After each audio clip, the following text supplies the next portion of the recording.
एक मिनट माजिद हैदरी, मुझे ये बताइए, सुनिए, आप पटाखे की आवाज सुनते हैं इसलिए आपको बेनिफिट में ये मिले कि आप गरबे में जाएं। आपको गरबे में क्यों जाना है? इस्लाम में तो मौसीकी अलाउड नहीं है, नाच गाना अलाउड नहीं है, क्यों जाना है आपको गरबे में?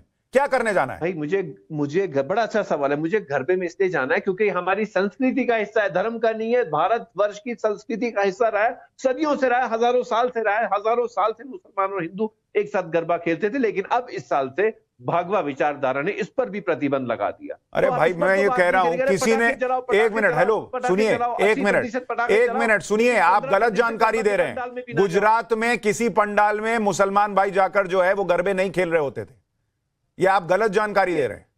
नहीं, आप कैसे कह रहे हैं? आप कैसे कह रहे हैं कि खेलते थे? आप बताइए ना, आप दिखाइए, पुराने विजुअल दिखाइए, पुरानी न्यूज रिपोर्ट दिखाइए, कुछ दिखाइए। अरे भाई, हर साल जाते थे, आज अचानक आपको विजुअल क्यों चाहिए? तो ये तो संस्कृति का हिस्सा रहा है, संस्कृति में सबूत। अरे भाई, संस्कृति का हिस्सा जो रहा है, सुनिए, संस्कृति का हिस्सा था तो कश्मीरी हिंदुओं को भी वहां रहने देना था। उनको तो मार काट के निकाल दिया वहां से। उनकी संस्कृति समझ में नहीं आ रही थी। दिवाली के पटाखे सुनने के बाद आपको गरबे में घुसने दिया जाए, आप कह रहे हैं। अरे भाई, मंशा अच्छी है तो जाइए। आपके खुद के धर्म के लोग यहां डिबेट में बैठ के कह रहे थे मंशा ठीक नहीं थी, इसलिए वहां जाने से रोका गया। देखिए, पंडित भाइयों को किन्ने निकाला उसका प्रूफ कराइए ना। भाजपा की सरकारें करती क्यों नहीं है प्रूफ? 15 वर्ष से करके। अरे किसने निकाला? इसमें क्या प्रूफ करना है बॉस? क्या मस्जिदों से नारे लग रहे थे, वो लोगों को पता नहीं है क्या? क्या अखबारों में रिपोर्ट से वो लोगों को पता नहीं है क्या? कौन मुख्यमंत्री वहां पर रातों रात चला गया लंदन छोड़कर, ये लोगों को पता नहीं है क्या? क्या प्रूफ करना है?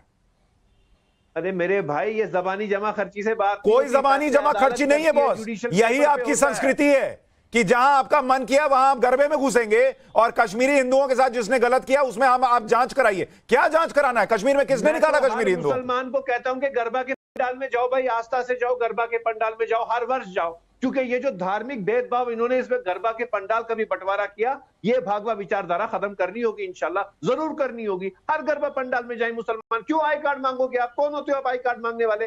संस्कृति का बंटवारा करोगे, धर्म का बंटवारा, संस्कृति का बंटवारा, हमारे परिष्ठा परंपरा का बंटवारा क्या करोगे आप इस देश का? अभी आज पटाखे के नाम पे भी, अब प्रदूषण के नाम पे भी बंटवारा हो रहा है। अरे सारी गलती प्रदूषण हमारे दिमाग में नहीं है, भागवा विचारधारा में है। भागवा विचारधारा बदलो मेरे भाई। अच्छा, मुझे एक बात बताइए, गरबे में मुसलमानों को जाना चाहिए, हिंदुओं को हज करने जाना चाहिए? देखिए, अगर हिंदू भाई को इस्लाम कबूल कर लेते हैं आज, इस्लाम कबूल करने के बाद तो मुसलमान भी हिंदुइज्म कबूल कर लें, आए गरबे में? वैसा नहीं होता है भाई। ये कौन सा आप नया क्लॉज ला रहे हो? इतने सदियों से, साल से, हजारों साल की परंपरा में आप नया आज आधार कार्ड भी ला रहे हो। हर्षवर्धन त्रिपाठी, तर्क के आधार पर यही चलेगा। इनका माजिद भाई को मैं कह रहा हूं कि आप लिखिए आसमानी मामलों के जानकार। आप ठीक नहीं कर रहे हैं सुशांत जी। नहीं, मैं ठीक इसलिए कर रहा हूं कि मैं दिखाना चाहता हूं कि ये लोग जो बोलते हैं, जो कहते हैं, उसमें इनकी क्या सोच है, और कैसे तुरंत जो है 2 मिनट में संस्कृति जो है उसके चिथड़े उड़ जाते हैं जब आप इनसे सवाल कर लीजिए। आप बताइए हर्षवर्धन त्रिपाठी जी।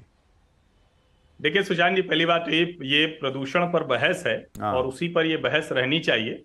जहां तक माजिद भाई के दिमाग में जो प्रदूषण है, तो ये बहुत साफ सभी गरबा पंडालों में अब तो हो गया। बहुत साफ कहा जाता है कि आप परिवार के साथ आइए, कोई आपसे आई कार्ड भी नहीं मांगता है, कोई आपसे ये भी नहीं कहता है, आप परिवार के साथ आइए। कुछ ऐसे लोग आएंगे जो वहां बदमाशी करते हैं, गड़बड़ करते हैं, तो वो फिर पिटते भी हैं, खराब होता है संस्कृति और खराब तरीके से दिखती है, इसलिए रोका जाता है। माजिद भाई, ये समझ में आना जरूरी है।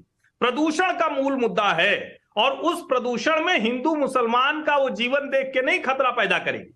यहां जो प्रदूषण है, जो प्रतिदिन सुबह हम आसमान देखते हैं, सुबह से लेकर रात तक जहरीली हवा रोज पी रहे हैं, वो हम सब के लिए खतरनाक है। सरकारों को जवाबदेह बनाना होगा, देश की हर सरकार को।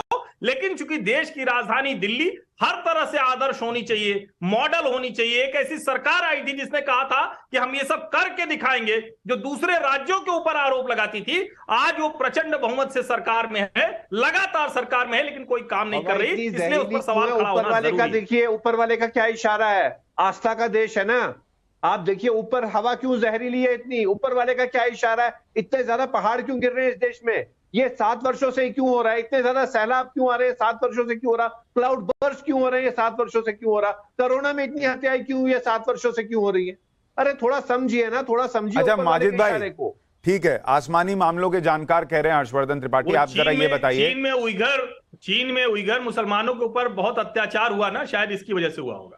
ठीक है, लेकिन माजिद भाई ये बताइए कि इस देश में जो मुसलमान भाई हैं वो आज भी इतनी बुरी हालत में है जो आप भी कह रहे थे, ये बुरी हालत में वो क्यों है? इसमें ऊपर वाले का क्या इशारा है?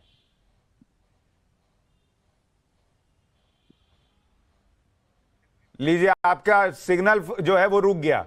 इसमें ऊपर वाले का इशारा है कि आपको बुलाना नहीं चाहिए था। आप जो कह रहे हैं वो बातें शायद ठीक नहीं लगी ऊपर वाले को, तो उसने आपका सिग्नल ही फ्रीज कर दिया। परविंदर